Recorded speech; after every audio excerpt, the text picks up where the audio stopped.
రోజు చూడని ఇంత హాయిని మరిచిపోదు మనసు.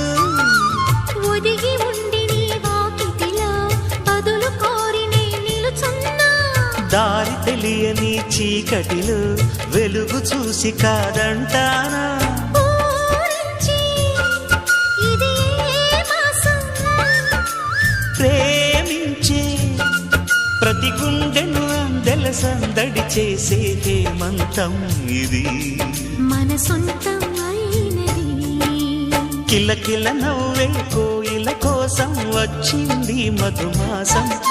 మిలమిల